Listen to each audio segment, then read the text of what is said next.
Have you ever wondered how a man can have the world in the palm of his hand one minute and watch it slip through his fingers like fine sand the next? We look at the legends of the hardwood, the icons who lift the trophies and wear the championship rings, and we think we know their stories. We think we know about sacrifice. We think we know about glory. But there is a shadow side to that shining spotlight. There are stories that the league tried to bury, stories of promise that rotted into tragedy, stories of brothers divided not by blood but by fate. Today, we are going to peel back the curtain on one of the most heartbreaking tales in the history of professional basketball. This is not just a story about a game. It is a story about a family. It is a story about a specific time in America when the streets were flooded with a new, dangerous temptation, and young men with millions of dollars in their pockets were walking a tightrope over a pit of vipers. You know the name Derek Fisher. You know the 5 championship rings, the buzzer beaters, the leadership. But did you know that his older brother was supposed to be the first legend of the family? Did you know that Duane Washington was a star on the rise, a man with gravity-defying skills until one dark secret, one terrible mistake in 1988, erased him from the history books? Buckle up, because what you are about to hear is the truth they did not want on the evening news.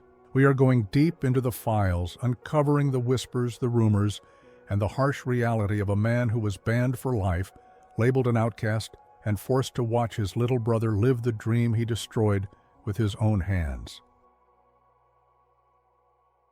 This is the story of the fall. This is the story of the shadow. And it begins right now. It was October. The air in New Jersey was turning crisp, the leaves were changing color, and the optimism of a new athletic season was buzzing in the locker room of the New Jersey Nets. 1988. A year that feels like a lifetime ago, doesn't it? Ronald Reagan was in the White House. The radio was blasting George Michael and Whitney Houston. And in the world of professional basketball, everything felt larger than life. The uniforms were tighter, the pace was faster, and the money was starting to flow like a river. For a young shooting guard named Duane Washington, this should have been the start of something magnificent. He was 24 years old. He was entering his second season in the association. He had the size, he had the speed, and he had that confident swagger that separates the good players from the great ones. He walked into that arena believing he was invincible. But there was a monster lurking in the shadows of 1988. A monster that did not care how high you could jump or how many points you averaged. Then the news broke. It did not come with a fanfare. It came with the devastating silence of a judge's gavel, a suspension, but not just a slap on the wrist. This was the nuclear option. The league announced that Dwayne Washington had violated the substance abuse policy. The details were murky to the public, but inside the inner circles, everyone knew what that meant. He had tested positive for the white dust, the glamour poison that was eating the league alive from the inside out. Imagine the scene. One moment, you are a professional athlete, a hero to your neighborhood, a provider for your family. The next, security is escorting you out of the building. Your locker is cleared out. Your name is scrubbed from the active roster. 2 years. That was the sentence. A 2-year banishment from the only world he had ever known. In the life of an athlete, 2 years is an eternity. It is a lifetime. The shockwaves were immediate. In the newspapers, the headlines were brutal. They did not speak of his potential. They spoke of his failure. They branded him a problem, a waste of talent, a casualty of the times. But what nobody saw, what the cameras missed, was the human being crumbling behind the headlines. This was not just a career ending, it was an identity shattering into a million pieces. The New Jersey Nets were trying to build a respectable franchise, and they could not afford scandals. So they cut the cord. Duane Washington was left standing alone in the cold October wind. The roar of the crowd was replaced by a deafening silence. And the cruelest twist of all, he had a younger brother, a boy named Derek, watching it all unfold with wide, terrified eyes. The fall of Duane Washington was not just a sports story, it was a warning shot that would echo through his family for decades. How does a man survive when the door to his dreams is slammed in his face and locked tight? To understand the magnitude of the fall, we have to understand the height of the climb. Duane Washington was not born with a silver spoon in his mouth. He came from the kind of background where you had to fight for everything you got. Born in 1964, he grew up in a world where sports were often seen as the only legitimate escape route, the golden ticket. From a very young age, it was clear that Duane was different. You know how it is in the schoolyard. There are kids who play the game, and then there are kids who are the game. Duane was the latter. He had a natural fluidity to his movement, a grace that defied his size. In Little Rock, Arkansas, where basketball is practically a religion, he began to make a name for himself. He was the older brother. In many families, the firstborn carries the weight of expectation, and for the Washingtons, this was undeniably true. He was the one who was going to make it. He was the one who was going to change the family's fortunes. Can you imagine the pressure? Every basket he scored wasn't just 2 points. It was a promise that Mom and Dad would have a better life. It was a promise that his little brother, Derek, would have shoes on his feet and a safe place to sleep. By the time he reached Laurel High School, Duane was a local legend. People would crowd into those small, humid gymnasiums just to see him play. He could shoot the lights out.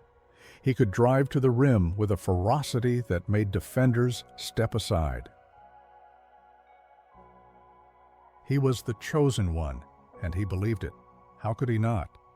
When everyone around you tells you that you are destined for greatness, you start to feel invincible. You start to believe that the rules of gravity and the rules of society do not apply to you. He went on to play college ball, bouncing from Laredo Junior College to Middle Tennessee State. It wasn't the traditional blue blood route. He wasn't playing for Duke or North Carolina. He had to grind. He had to prove himself every single night against guys who were bigger, stronger, and more hyped than he was. And he did. At Middle Tennessee, he was a scoring machine. He showed the scouts that he wasn't just a playground legend. He was a legitimate professional prospect. When the 1987 NBA draft rolled around, the excitement in the Washington household must have been electric. He was selected in the second round by the Washington Bullets before finding his way to the Nets. He had made it. He had crossed the finish line, or so he thought. He had the jersey. He had the paycheck. He had the status. But he was walking into a world he was completely unprepared for. He was a young man from Arkansas stepping into the neon-soaked, high-speed life of the 1980s East Coast. The golden ticket was in his hand, but nobody told him that the ticket came with a terrible price. We need to stop for a second and talk about the context. We cannot judge Duane Washington without judging the era that swallowed him whole. The NBA in the 1980s was a glorious, glittering, dangerous beast. Magic Johnson and Larry Bird had saved the league, and money was pouring in.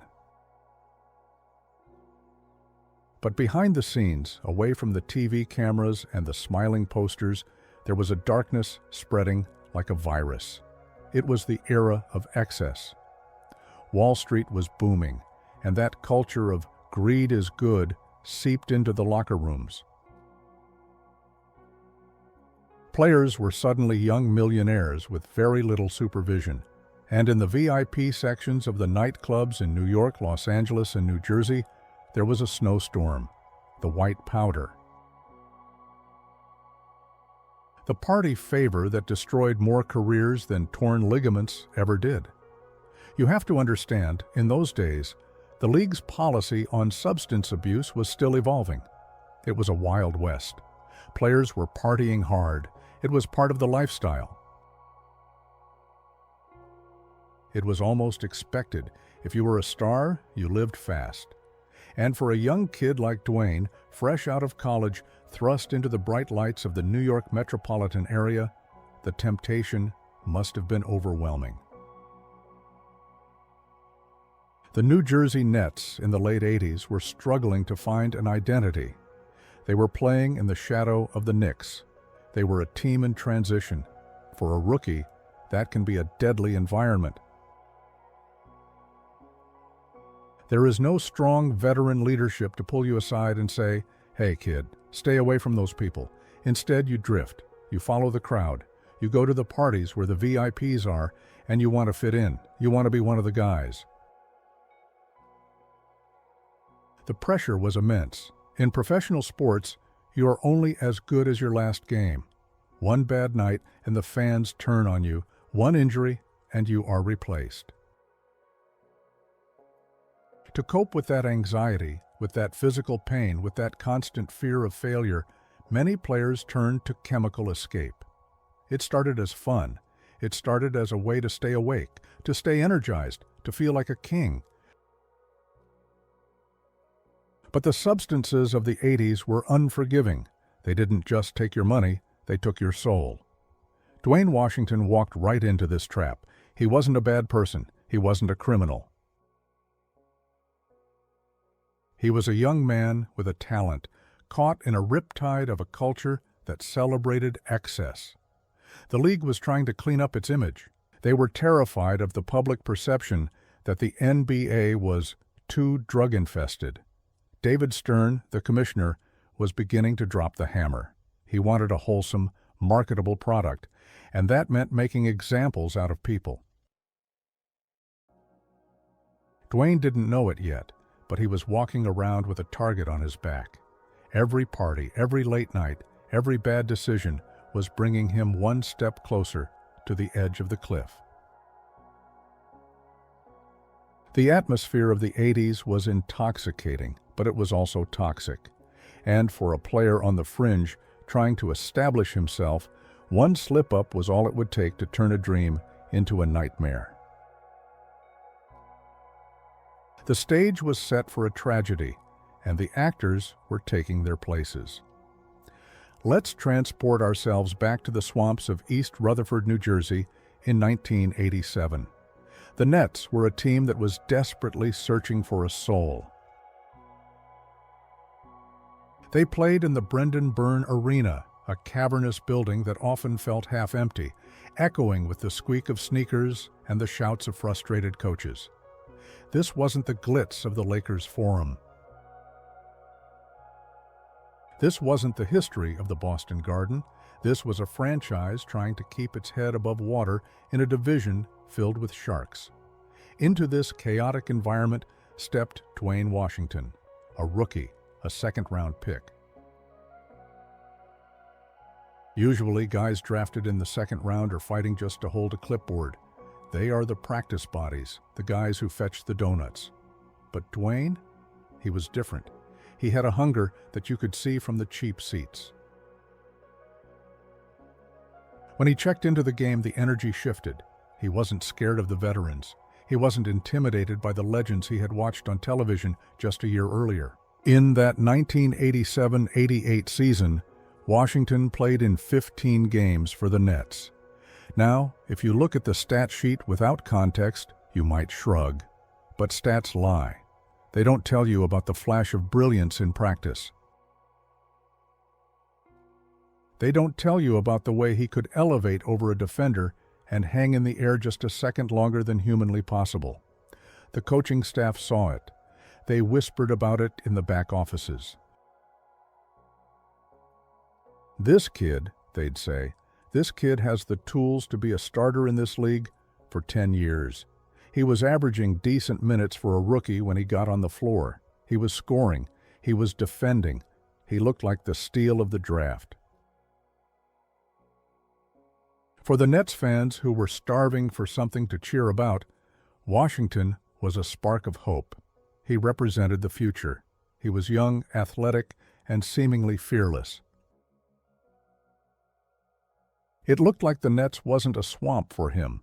It was going to be his trampoline to stardom, but there is a danger in rising too fast in a shaky structure. The Nets organization at that time was not exactly known for its strong player development or its discipline. It was a loose ship.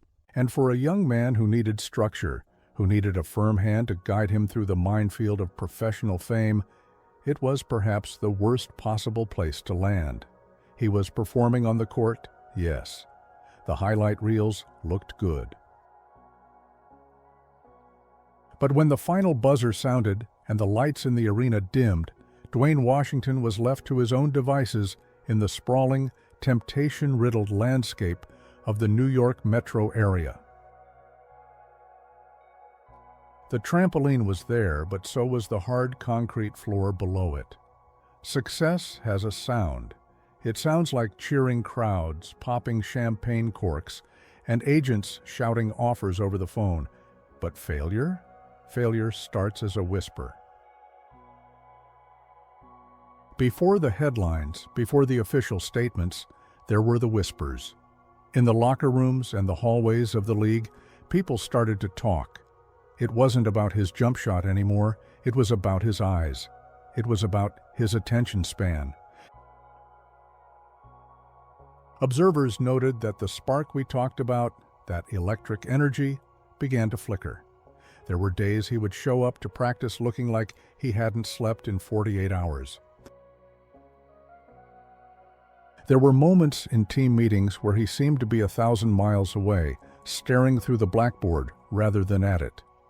You have to understand the ecosystem of an NBA player in the 80s. You are never really alone, but you are always lonely. Surrounding these young men was a posse of friends, cousins, and advisors, leeches. People who didn't care about Duane Washington, the human being. They cared about Duane Washington, the meal ticket. They were the ones booking the limos. They were the ones finding the after-hours clubs where the rules of society didn't apply. They were the ones opening the doors to the VIP rooms where the white fog hung heavy in the air. We can only imagine the internal war Duane was fighting. On one shoulder, the angel of his ambition, reminding him of his family in Arkansas, of his little brother Derek looking up to him. On the other shoulder, the demon of the era, offering him a quick chemical escape from the pressure, the pain, and the anxiety. The chemical demon is persuasive. It tells you that you are invincible. It tells you that you can handle it. Just one more night, it whispers. You can stop whenever you want. But the league knew, the veterans knew, there is a specific look a player gets when the nightlife starts winning the battle against the day job. The reflexes slow down just a fraction of a second. The temper becomes shorter. Paranoia sets in. Teammates started to distance themselves. In professional sports, survival is key. If a guy is sinking, you don't want him to pull you down with him. So, the circle around Duane began to shrink. The genuine support system faded, replaced by the enablers who were cheering him on as he drove faster and faster toward the edge of the cliff. The shadow was no longer just following him. It had overtaken him. October 1988. The preseason. This is supposed to be a time of renewal. Every team is undefeated. Every player is in the best shape of his life. But for Duane Washington, the clock had run out. The league had instituted a strict anti-drug policy. It was controversial, it was harsh, but it was clear. And then came the test. We don't know the exact details of that morning, whether he knew he was caught or if he thought he could beat the system one more time. But the results came back, and they were catastrophic. Positive. The meeting where he was informed must have been the coldest room in the world. Imagine sitting across from team executives and league officials, men in expensive suits holding a piece of paper that says, "Your life is over." They didn't scream. They didn't shout. They just delivered the verdict, a 2-year suspension, banned from the NBA. Let those words sink in. Banned. In most jobs, if you make a mistake, you get a warning. Maybe you get suspended for a week. But in the NBA of 1988, with Commissioner David Stern trying to scrub the league's image clean, there was zero tolerance for repeat offenders or severe violations. They wanted to make an example, and Duane Washington was the perfect sacrifice. He wasn't a superstar like Magic or Bird, so he was expendable. But he was known enough that his punishment would send a terrified shiver down the spine of every other player in the league. The announcement hit the press wires like a bomb. Nets guard, banned for drug use. The brutality of the public shaming was immediate. He wasn't treated as a young man with a medical problem. He was treated as a pariah, a disgrace. The New Jersey Nets waived him immediately. They washed their hands of him. That day the sky didn't just fall, it crushed him. He walked out of the arena not as a professional athlete, but as a cautionary tale. The roar of the crowd was gone. His locker was empty. And the worst part? He had to call home. He had to tell his parents. He had to explain to his little brother, Derek, why Big Brother wasn't going to be on TV anymore. Why the hero was coming home in shame. It was a death sentence for his career, executed without a firing squad, just a piece of paper and a lab result. The door slammed shut, and Duane Washington was left on the outside, looking in at the paradise he had just lost. When the door of the NBA slams shut, it doesn't just make a noise, it creates a vacuum. One day your phone is ringing off the hook with agents, women, and friends wanting tickets. The next day, silence. Absolute deafening radio silence. This was the reality Duane Washington woke up to in late 1988. He had been handed what they used to call a wolf ticket on the streets, a one-way pass to nowhere. The public humiliation was one thing. The headlines faded after a week or two because the news cycle is a beast that is always hungry for fresh meat. But the private hell was just beginning. Imagine being 24 years old in the prime of your physical life with a body built for one specific purpose, to play basketball at an elite level, and being told you are legally forbidden from doing it. It's like telling a bird it can keep its wings, but it is never allowed to fly again. Duane was cast out into the wilderness. He was no longer Duane Washington, the NBA player.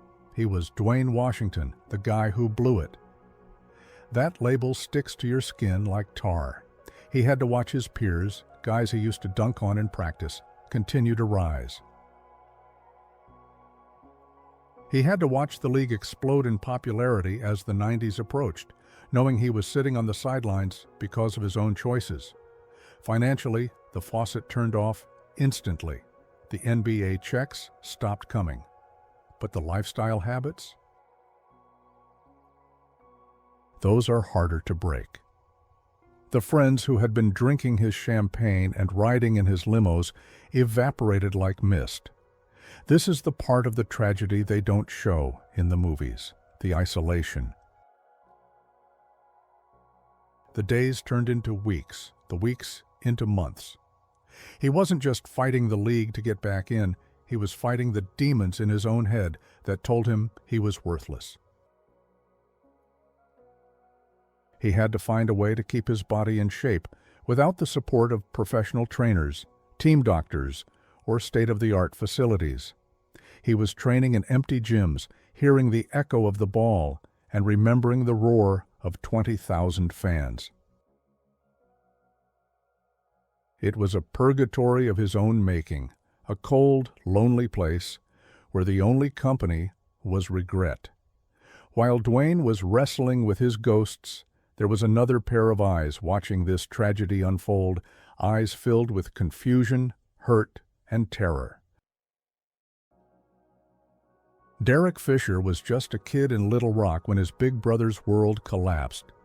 You have to understand the dynamic here. In the Fisher-Washington household, Dwayne was the son. He was the proof that you could make it out. He was the superhero. Derek was 10 years younger. To a 14-year-old boy, a 24-year-old NBA player isn't just a sibling, he is a god. Derek worshipped the ground Dwayne walked on. He wore his brother's oversized gear. He bragged about him at school. And then, suddenly, the superhero fell from the sky. The scandal wasn't just a professional failure, it was a family earthquake. We often wonder what made Derek Fisher the player he became. We know him as the Iron Man, the ultimate professional, the guy who was never late, never out of shape, and never caught in a scandal. Why? Because he had a front row seat to the alternative. He saw the devastation up close. He saw the pain in his mother's eyes when the neighbors whispered. He saw the shame that Dwayne carried on his shoulders. It is a heavy psychological burden for a teenager, but it forged steel in Derek's spine. Every time Derek Fisher tied his shoelaces, he was tying a knot against the fate of his brother. He wasn't just playing to win, he was playing to redeem the family name. He learned a lesson that no coach could teach. Talent is nothing without discipline. While other kids were dreaming of the cars and the jewelry, Derek was learning to fear the shadow that swallowed his brother. Dwayne became the unintentional martyr, the cautionary tale that saved Derek's life before it even really began. It was a tragic gift. Dwayne had to fall so that Derek could learn how to stand. Time is a cruel mistress in professional sports.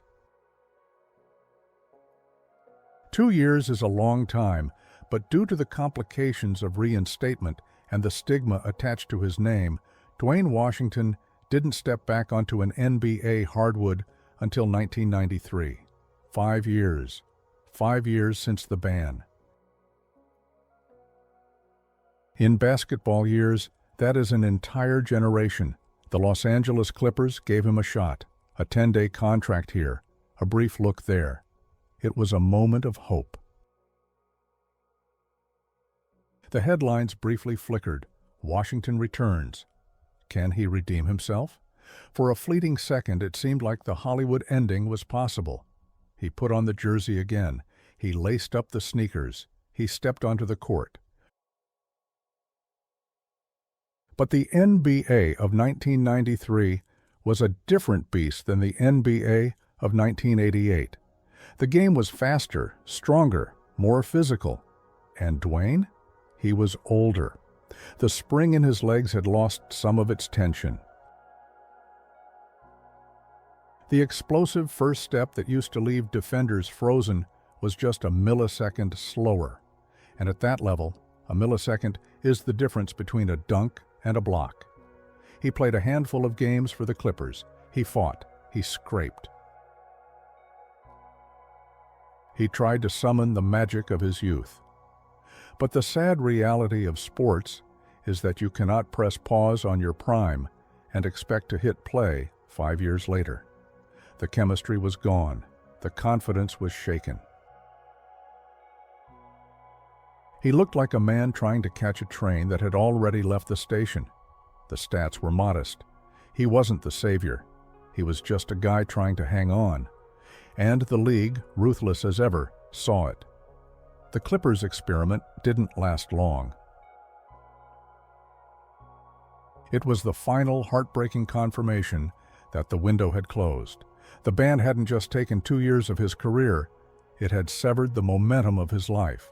The comeback was over almost before it began, leaving Dwayne to face the rest of his life with the agonizing knowledge that he had been given a second chance. But the time for greatness had already passed. There is an unwritten rule in the world of professional sports, a rule far more ruthless than anything you will find in the official handbook.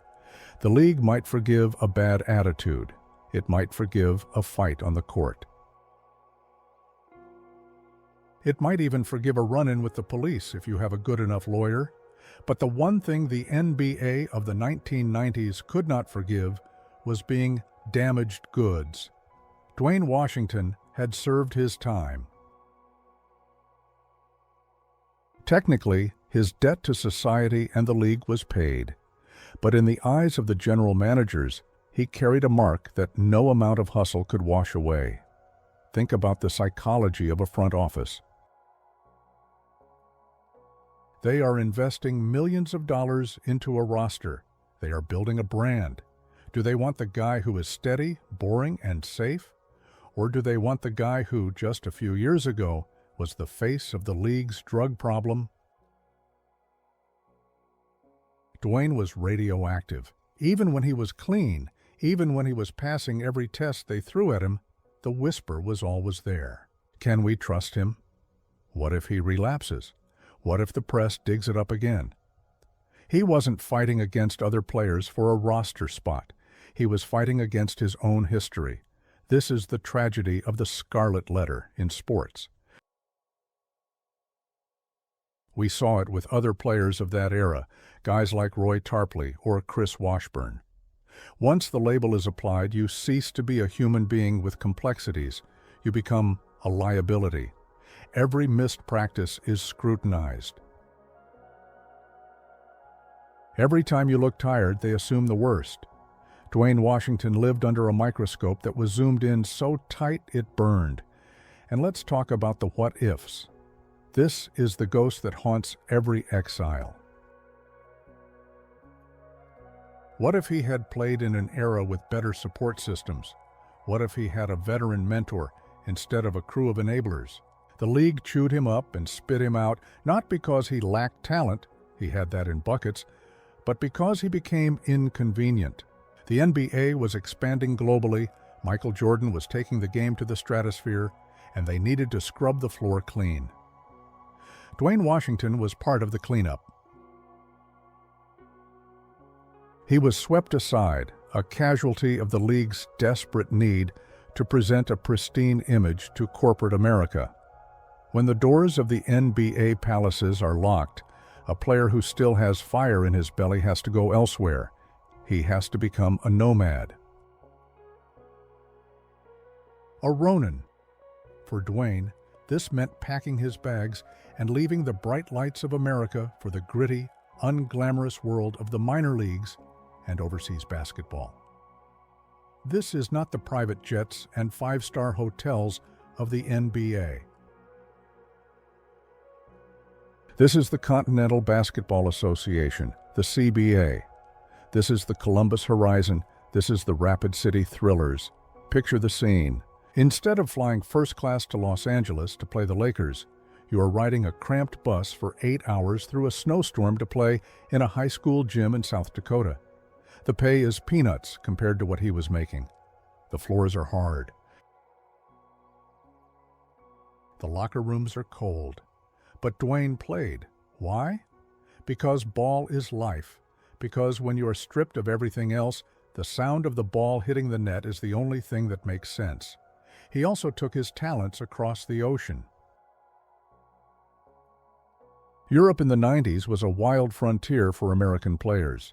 You land in France or Spain or Germany, often in small towns where nobody speaks your language. You are hired as a mercenary. Imagine sitting in a small apartment in a foreign city, staring at the wall, knowing that back home your peers are becoming millionaires and household names. Dwayne Washington spent years in this wilderness. He played in France. He played in the lower leagues. He was chasing the ghost of the player he used to be. Every jumper he hit in a drafty European gym was a silent scream, a declaration that he was still here, that he still mattered. But the world wasn't watching anymore. He was performing his art in the shadows, far away from the cameras that had once captured his downfall. And now, we arrive at the most cinematic, almost Shakespearean twist in this saga. While Dwayne was grinding his knees into dust in the minor leagues, fighting for scraps, his little brother was ready to step into the spotlight. The year was 1996, a legendary draft class: Kobe Bryant, Allen Iverson, Steve Nash. And there, picked 24th overall by the Los Angeles Lakers, was Derek Fisher. The contrast is blinding. Dwayne was the natural talent, the high flyer, the scorer. Derek was the grinder. He wasn't the fastest. He couldn't jump out of the gym, but he was disciplined, he was focused, he was everything Dwayne had failed to be. It was as if Derek had looked at his brother's life and used it as a negative blueprint. Do the opposite of what Dwayne did, and you will survive. Can you imagine the emotions running through Dwayne Washington's heart? On one hand, pure pride. That's his baby brother wearing the purple and gold. That's the family name finally getting the respect it deserves. But deep down, in the places we don't talk about at parties, there had to be a sting, a sharp, biting pain. Derek was living Dwayne's dream. Derek was catching passes from Kobe Bryant. Derek was playing for Phil Jackson. Derek was winning championships, 5 of them. Derek Fisher became the ultimate professional, the president of the Players Association, the guy everyone trusted. He was the anti-Dwayne, and the cruel irony is that Derek might never have become that rock-solid soldier if Dwayne hadn't melted down first. Dwayne was the sacrifice. His failure was the fertilizer for Derek's success. Did they talk about it? Did Derek ever look at his brother across the Thanksgiving table and see the sadness in his eyes? We don't know. But the image of Dwayne Washington, the fallen star, watching his less talented but more disciplined brother lift the Larry O'Brien trophy again and again, is one of the most poignant, bittersweet pictures in sports history. There is a terrifying moment in every athlete's life, a moment that feels like a sudden death. It's the day the phone stops ringing completely.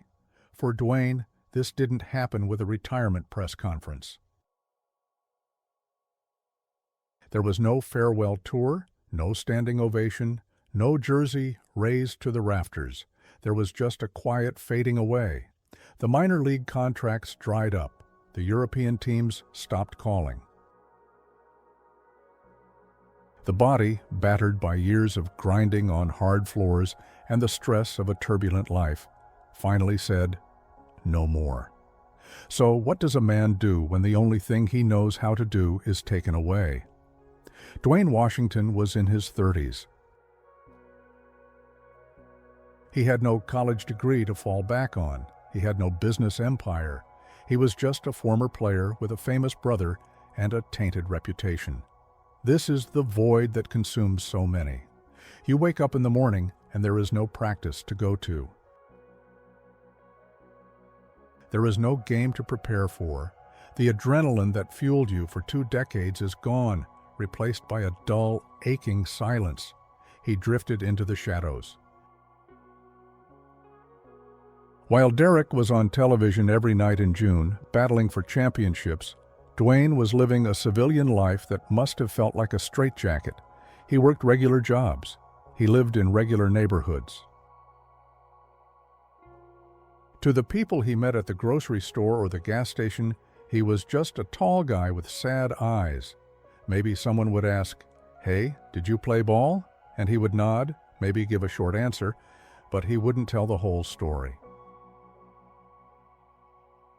How do you explain that you were almost a king? How do you explain that you had the keys to the castle and dropped them down a storm drain? It was a time of reckoning, a time to look in the mirror and face the man he had become. The anger at the league, the jealousy of his brother, the regret over his own choices, it must have been a toxic cocktail swirling in his mind. But in that darkness, in that quiet anonymity, something began to shift. The spotlight was gone, but life wasn't over, and fate, it seemed, had one more card to play, a card that wouldn't be played for himself, but for someone else. In the midst of this afterlife, a new chapter began with the birth of his son, Duane Washington Jr. When you are a fallen star, having a son is a complicated blessing. You look at this tiny, innocent life, and you see hope, but you also see fear.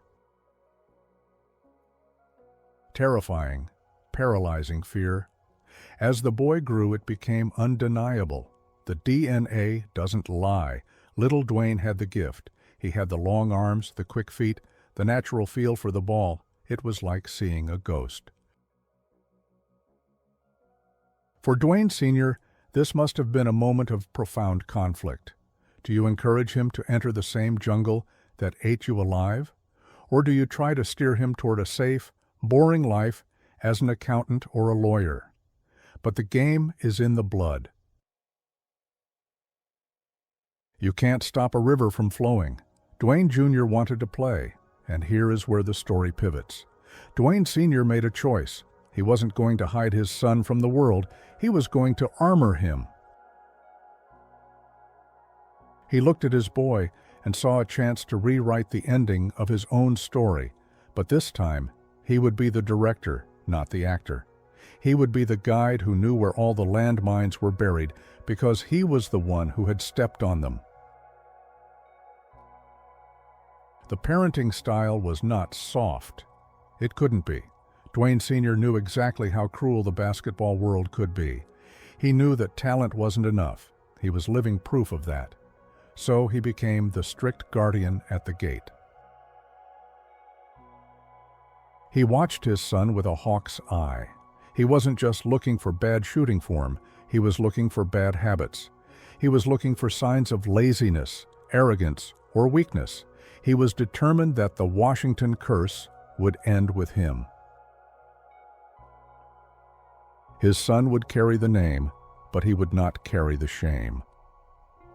Duane Washington Sr. didn't just become a dad, he became a drill sergeant. He took all the pain, all the knowledge, and all the what-ifs of his own career and poured them into Dwayne Jr.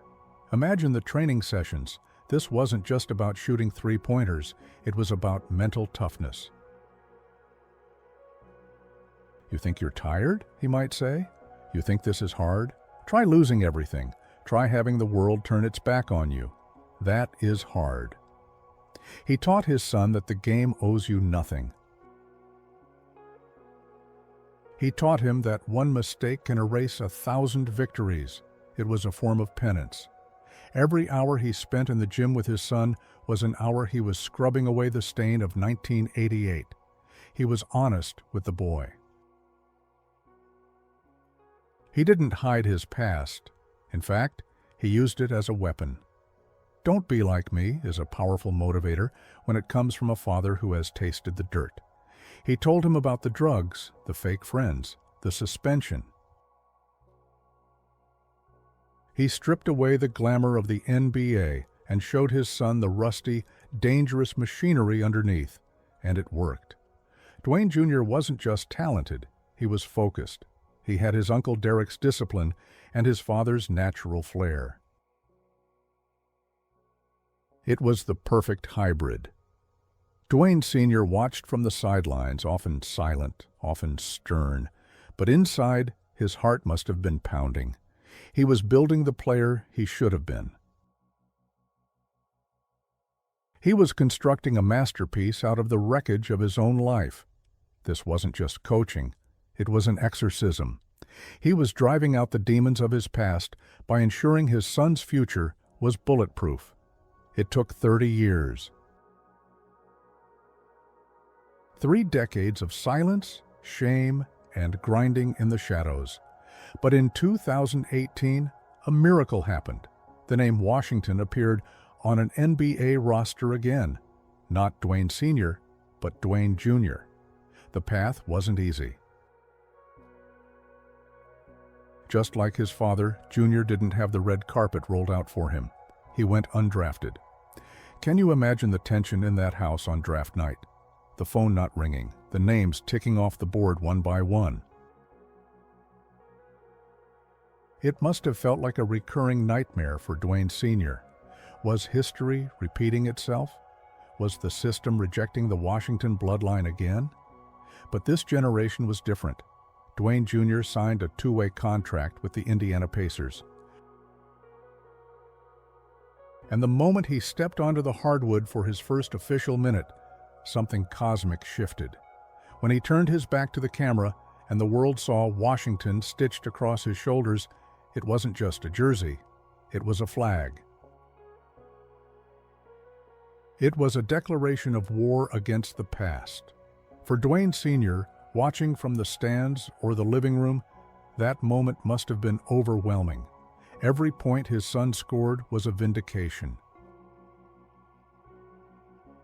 When Junior hit a 3-pointer, and boy, can he shoot, it was as if he was burying the ghost of 1988 a little deeper into the ground. The son was finishing the job the father started. He played for the Pacers, then the Phoenix Suns, and later the Knicks. He proved he belonged. He wasn't there because of charity. He was there because he was a bucket getter. The curse was broken. The Washington name was no longer synonymous with a ban. It was synonymous with a lethal jump shot. But let's not forget the third pillar of this family tripod, Uncle Derek. While Dwayne Sr. was the fire, the raw, emotional, cautionary tale, Derek Fisher was the ice.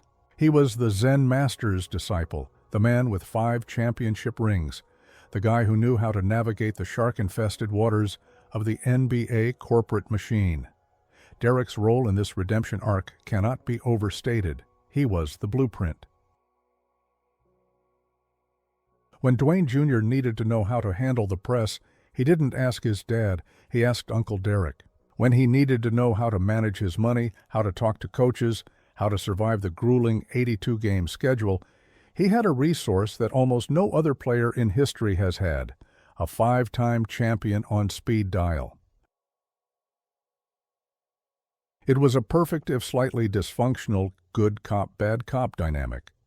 Dwayne Sr. provided the hunger, the don't you dare end up like me grit. Derek provided the polish, the here is how you become a professional wisdom. Derek was the proof that a kid from their gene pool could reach the mountaintop. There is a beautiful, unspoken poetry here. Derek Fisher spent his whole career trying to be the opposite of his brother. But in the end, he helped save his brother's legacy by mentoring the son. When you saw Dwayne Jr. play, you saw the fearlessness of his father, but you also saw the cerebral, calm decision-making of his uncle. He was the perfect hybrid. A biological experiment created to survive the modern NBA. And for Derek, guiding his nephew was perhaps a way of paying back the debt to the older brother who took the fall so many years ago. Now, let's lower our voices and talk about the things that don't make it into the glossy documentaries. Because no family story is this clean. Behind the redemption and the hugs, there are still questions. There are still shadows. For years, insiders have whispered about the financial strain. When the NBA checks stop, life gets hard fast. There were rumors, never confirmed but persistent, that relations between Dwayne and Derek weren't always sunny. How could they be? How do you sit at a Christmas dinner when one brother is worth tens of millions and the other is scraping by, knowing that he had the same talent, maybe even more? Jealousy is a human emotion. It's unavoidable. Did Derek help his brother enough? Or did he keep his distance to protect his own pristine image? And then there are the darker theories about the ban itself. As time has passed, some basketball historians have looked back at 1988 with a skeptical eye. Was Duane Washington a sacrificial lamb? The league was desperate to clean up its image. They needed a head on a spike to show the sponsors that they were tough on lifestyle choices. Did they come down harder on Dwayne because he was expendable? If he had been a superstar, if he had been Michael or Magic, would the result have been a quiet rehab stint instead of a 2-year execution? There are also the lost years, the European years we gloss over. Stories drift back across the Atlantic about the nights in lonely apartments, the brushes with the law that were hushed up, the moments where Dwayne Sr. almost didn't make it back from the edge. We see the proud father today, but we don't see the scars on his soul. We don't see the nights he laid awake wondering if his son would inherit the demon along with the jump shot. Just when you think the script is written, fate flips the page and gives you a sense of déjà vu that makes the hair on your arms stand up. After fighting his way into the NBA, after proving he belonged, Dwayne Washington Jr. found himself at a crossroads. The contracts were fluctuating, the minutes were inconsistent. And so he made a decision that sent shivers down the spine of anyone who knew the family history. He decided to go to Europe. But this was not the desperate flight of his father. When Dwayne Sr. went to Europe in the late 80s and early 90s, he was running away from a burning building. He was an exile, clutching a suitcase full of broken dreams, hoping to find a paycheck in a cold, foreign gym. Dwayne Jr.? He went as a conqueror. He signed with Partizan Belgrade, one of the most legendary, intense, and passionate basketball clubs on the face of the earth. There is a profound irony here. The father wandered Europe as a ghost, a what could have been. The son returned to that same continent as a star. Imagine Dwayne Sr. watching this. He knows the loneliness of those overseas hotels. He knows the strange food, the language barriers, the isolation. But he also sees his son playing in front of 20,000 screaming Serbian fans who are chanting the name Washington. It must feel like a hallucination. In Europe, Dwayne Jr. didn't just survive, he thrived. He showed that the Washington game translates to any language. He became a key player, a sniper, a man who could take over a game in the EuroLeague. For the father, this wasn't just a career move for his son, it was a cleansing of the soil. The very continent that had once been a symbol of Dwayne Sr.'s banishment was now the stage for the family's glory. It was as if the son was going back to the scene of the crime and turning it into a palace. The circle was closing, but this time it was closing with a victory lap, not a walk of shame. Now, let us zoom the camera in one last time on the man who started it all. Dwayne Washington Sr. is now in his 60s. The explosive athleticism is gone, replaced by the slower, deliberate movements of a man who has lived 10 lifetimes in one. If you look at recent photos of him or see him in the stands at his son's games, look closely at his eyes. You see a mixture of things in those eyes. You see pride, absolutely. But you also see a profound, quiet melancholia. He is the man who touched the sun and got burned. He is the man who had the world at his feet and kicked it away. He has had decades to replay that October of 1988 in his head. Every night before he falls asleep, does he wonder how life would have been different if he had just said no that one time? Does he wonder if he would have been a Hall of Famer? But there is also peace. A hard-won, battle-scarred peace. He has realized that his legacy is not in his own stats, but in the survival of his bloodline. He is no longer Duane Washington, the drug bust. He is Duane Washington, the father of the pro. He has successfully laundered his reputation through the success of his offspring. He has become a philosopher of the streets. He knows the fragility of success better than anyone. While other parents might celebrate a win with champagne, Dwayne Sr. celebrates with a nod. He knows that the cheering stops. He knows that the phone stops ringing.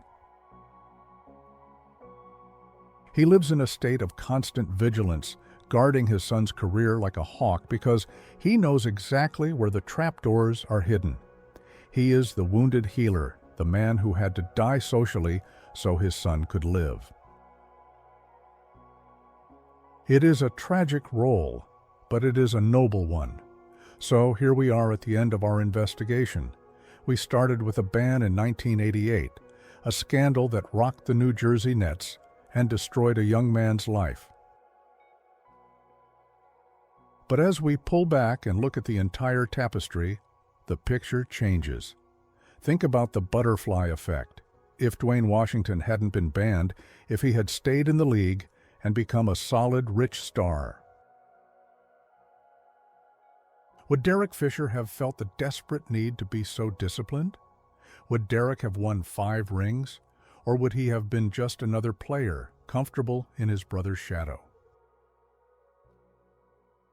If Dwayne hadn't fallen to the bottom, would he have raised his son with such ferocious intensity? Would Dwayne Jr. have the hunger that drives him today if he had grown up as the pampered son of an NBA icon? Maybe, just maybe, the tragedy was necessary. Maybe the fall of Dwayne Washington was the price that had to be paid to buy the success of the next 2 generations. It is a terrible price. It is a cruel price. But the universe balances the books in strange ways. Dwayne Washington was the sacrifice. He was the cautionary tale that scared his brother straight, and the strict teacher who prepared his son for war. He lost his career, yes. He lost his reputation, yes, but he did not lose the war. The name Washington is back on the jersey. The legacy is alive.